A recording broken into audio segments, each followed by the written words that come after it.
Tengan muy buenos días. Este es el noticiero matutino de Medicina y Biodiversidad, transmitiendo desde la ciudad de San Salvador. Es un gusto con Javier Castellón.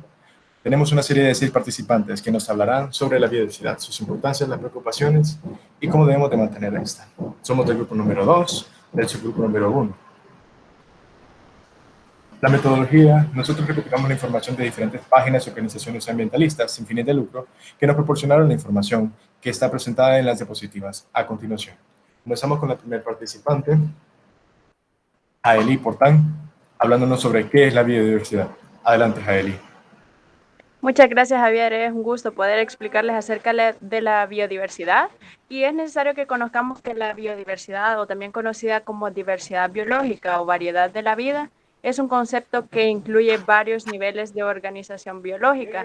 Entre ellos podemos encontrar las diferentes especies de animales, diferentes especies de plantas, microorganismos, hongos que habitan en un espacio determinado, que tienen una variabilidad genética, y a los ecosistemas entre los cuales ellos se encuentran, conociendo las partes de las especies y los paisajes donde se ubican cada uno de estos ecosistemas.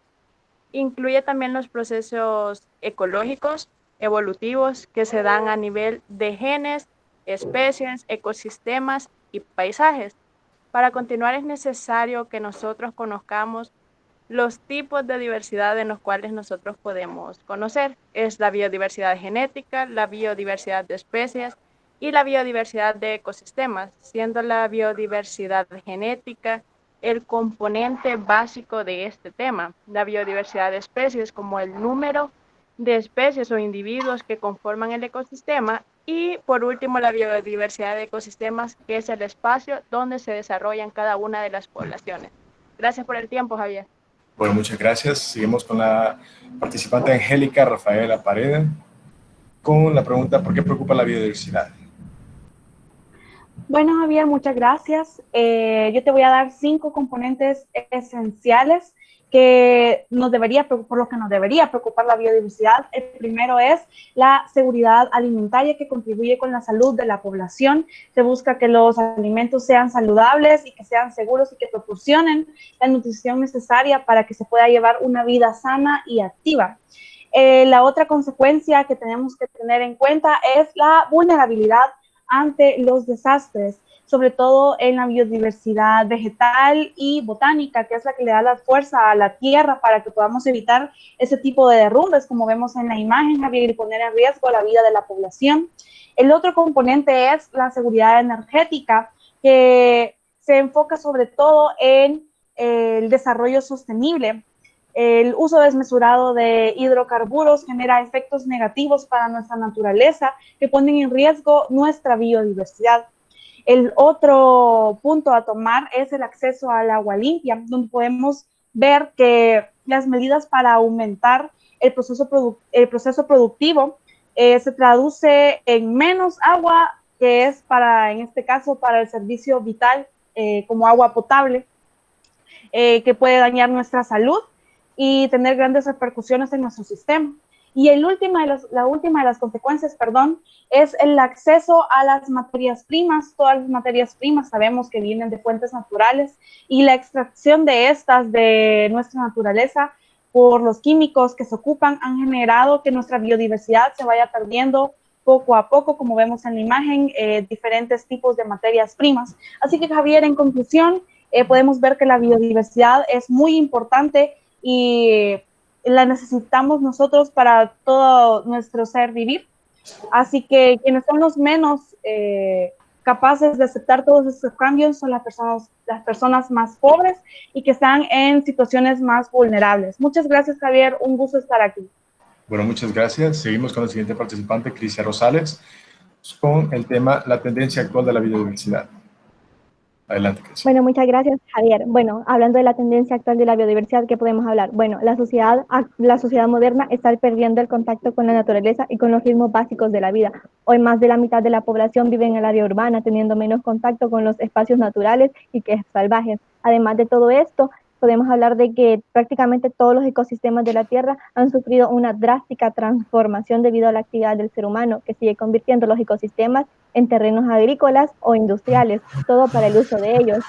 Todo esto surge con las mismas preguntas, con las otras preguntas.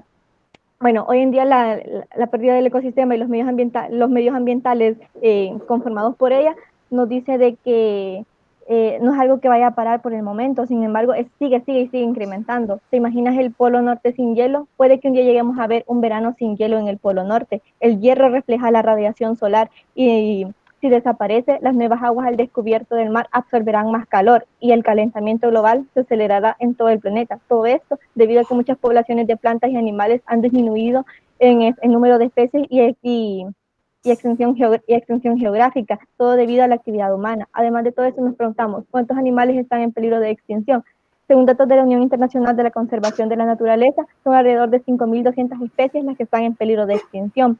Todo esto, bueno, pero como sabemos, siguiente, podemos observar que, bueno, alrededor de la historia siempre han habido grandes extinciones de especies. La última fue hace 70 millones de años. Actualmente estamos provocando la sexta extinción de especies y todo eso provocado por la actividad del ser humano,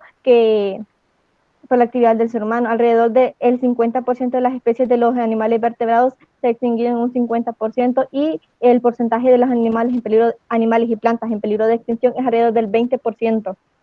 Eso es todo, Javier. Muchas gracias.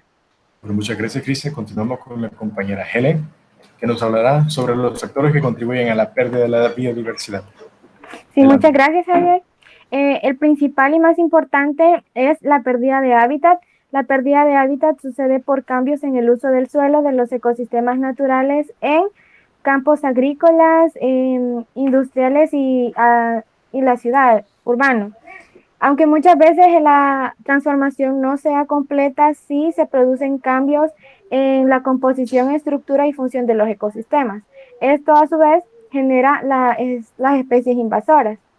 Las especies invasoras son la introducción de una especie no nativa o de una especie extraña a un hábitat que no le corresponde. Cuando esto sucede, las especies invasoras depredan, transmiten enfermedades y compiten con las especies nativas. Esto trae problemas ambientales, sociales y económicos. Luego tenemos la contaminación. La contaminación es el aumento de la presencia de sustancias químicas en el ambiente como resultado de la actividad humana. Algunos contaminantes han debilitado la capa de ozono y otras han provocado el calentamiento global. La sobreexplotación. La sobreexplotación es la extracción de individuos de una población mayor a la de su tasa de reproducción. Las actividades como la cacería, la tala, la pesca y el comercio ilegal de especies han contribuido en gran manera a la sobreexplotación de poblaciones. Y por último, el cambio climático. El aumento en la temperatura promedio de los océanos y la atmósfera a raíz o a causa de la concentración de gases de efecto invernadero, como el que es producido por la quema de combustibles fósiles y la deforestación.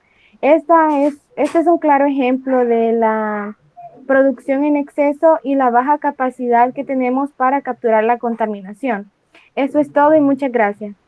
Muchas gracias, Helen. Continuamos con la compañera Melanie Vega, con la pregunta, ¿cómo podría evolucionar la biodiversidad según los diferentes escenarios posibles? Adelante.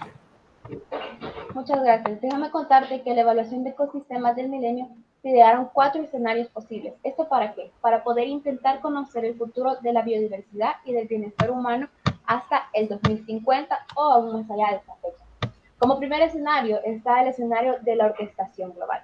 Este se centra en un comercio mundial. También hace un hincapié en la creación de mercados, los cuales permiten una participación igualitaria y proporcionan un acceso igualitario de bienes y servicios.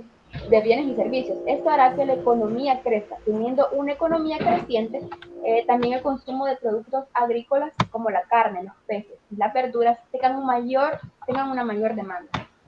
Esta demanda de servicios conduce a la disminución de otros servicios. Como un ejemplo son los bosques, se convierten en áreas cultivadas y los servicios que antes proporcionaban disminuyen. El segundo escenario es el orden desde la fuerza. En este escenario se hace un énfasis en los mercados regionales. Las barreras comerciales reducen la capacidad de las sociedades. ¿Para qué? Para poder importar alimentos alternativos. Y como resultado hay una escasez frecuente de agua y alimentos, especialmente en las regiones más pobres. El siguiente es el mosaico adaptativo. Algunas áreas prosperan mientras que otras desarrollan una severa desigualdad o experimentan una degradación ecológica. Y por último, el escenario Tecnogarden o el escenario Tecnojardín.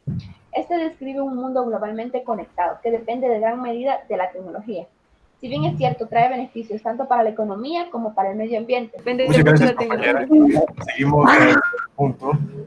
La compañera Sofía Portillo con la pregunta: ¿qué medidas se pueden adoptar para conservar la biodiversidad? Así es, Javier. Yo te voy a platicar sobre las 4 medidas fundamentales que debemos tomar. Como primer punto tenemos informar al conjunto de la sociedad sobre los beneficios que se derivan de la conservación de la biodiversidad, ya que esta nos aporta alimentos, medicinas, aguas dulces, suelos fértiles, fibras textiles, entre otras materias primas. Como segundo punto tenemos restaurando ecosistemas. ¿De qué manera podemos lograr esto? Plantando árboles, ya que se estima que los árboles almacenan 6 toneladas de oxígeno. Esto es muy importante para el medio ambiente, ya que los árboles purifican el aire, mantienen los ríos limpios, evitan la erosión y mantienen los suelos fértiles. Como tercer punto tenemos fortaleciendo y creando áreas protegidas. ¿Cómo se puede lograr esto? Integrando instituciones de gobierno, ya que es fundamental para el fortalecimiento de estas áreas. Además, sensibilizar a las comunidades sobre la importancia de los bosques es clave para la creación de nuevas áreas. Como último punto tenemos educando en ecología y ambiente. Esto es importante porque la educación va a depender si estos resultados se mantienen a largo plazo. Y es importante también educar a las nuevas generaciones, tanto como a las que ya están, ya que a los pequeños es a los que se les va a heredar este mundo. Hasta acá mi información. Muchas gracias, Javier. Bueno, muchas gracias. Agradezco a las 6 participantes porque sus aportes son muy valiosos. Recordemos que tenemos que ser agentes activos en la transformación del medio ambiente, cuidar la biodiversidad y actuar en pro de nuestro futuro. Recuerda sintonizarnos el día de mañana por la misma hora, por el mismo canal. Provecho si almuerza y feliz día.